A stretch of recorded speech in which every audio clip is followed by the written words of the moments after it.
फिलिस्तीन Israel cease fire जब एक बड़ी ताकत थक जाती है तो वो कहीं ना कहीं प्रपोजल करती है कि जंग रोक दी जाए। अकॉर्डिंग टू रिपोर्ट्स कुछ इसी तरह हुआ है कि एक बड़ी ताकत थक चुकी है, क्योंकि अमेरिका उलझ चुका है अपनी जो घर के अंदर उसकी जो आग लगी हुई है, शहरों के अंदर उसके आग लगी हुई है, उसके अंदर उलझ चुका है अमेरिका। और इस वजह से इजराइल तनहा खड़ा हुआ था, तो उसने सोचा कि अब मैं क्या करूंगा, मेरे पास ताकत भी नहीं है। नेतन्याहू का वो स्टेटमेंट हमें याद करना चाहिए जब वो ये कह रहा था 2023 के अंदर कि मैं नामो निशान मिटा दूंगा, एग्जिस्ट मतलब खत्म कर दूंगा लोगों को यहाँ पे। लेकिन अब वो ये कह रहा है कि हमें प्रपोजल करना चाहिए, सीज फायर का, जंग रोक देने चाहिए। नेतन्याहू या उस जैसे जालिम टेररिस्ट जितने भी हैं, ये भौचक्के पागल हो चुके हैं कि कहीं ना कहीं हम लोगों को मारे जा रहे हैं, ख़त्म करे जा रहे हैं, हमने मासूम मार दिया, सबको मार दिया, लेकिन ये लोग अब भी जिंदा हैं। अब भी लोग कहीं ना कहीं आज़ादी का जो उन्होंने मूवमेंट है वो चला रखा है। हम न्यूज़ पढ़ते हैं अगर तो हमें मालूम चलता है ट्रंप कह रहा था कि मैं ओथ सेरेमनी के दिन उसके बाद नरक बना दूंगा, इसको जहन्नम बना दूंगा। लेकिन इनके जो अकल हैं उनके ऊपर ताले पड़ चुके हैं और कहीं ना कहीं ये भौचक्के हो चुके हैं, ये पागल हो चुके हैं कि यार ये जंग हम कंटिन्यू करे जा रहे हैं, मासूम मारे जा रहे हैं, लेकिन लोग हमारा साथ नहीं दे रहे हैं। जो रिपोर्ट्स आ रही हैं वो ये बता रही हैं कि जो एयरपोर्ट्स हैं, इजराइल के एयरपोर्ट्स हैं, जो एम्बेसी है,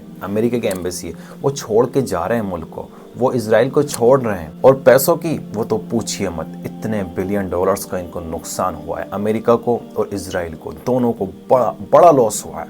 अकॉर्डिंग टू ग्राउंड रिपोर्ट्स, जो फिलिस्तीन के फाइटर्स, फ्रीडम फाइटर्स, वो ये कह रहे हैं साफ तौर पे कि हम अब भी 2 साल तक तुमसे कंटिन्यू जंग करने के लिए तैयार हैं और हम तुमसे लड़ते रहेंगे। जो मासूमों पर जुल्म कर रहे हैं वो अलग मामला है, लेकिन जो सीज फायर होने की वजह है वो एक ये वजह ये भी है कि जो वहाँ के आम लोग हैं, इजराइल के जो आम लोग हैं, वो कह रहे हैं कि इस जंग को रोक दो, इसका नतीजा कुछ नहीं निकल रहा है। 7 अक्टूबर से पहले या ये पूरी जो जंग चल रही है साल भर 15 महीने से, इस जंग का पूरा अल्टीमेट रिजल्ट ये निकला है जिसके ऊपर हमला हो रहा है वो ज़रा भी नहीं डरा है, ज़रा भी नहीं डरा है। और कहीं ना कहीं हमारे मुल्क का स्टेटमेंट भी इसी वजह से बिल्कुल नॉर्मल था, क्योंकि हमें इस जंग के अंदर इन्वॉल्व नहीं होना था।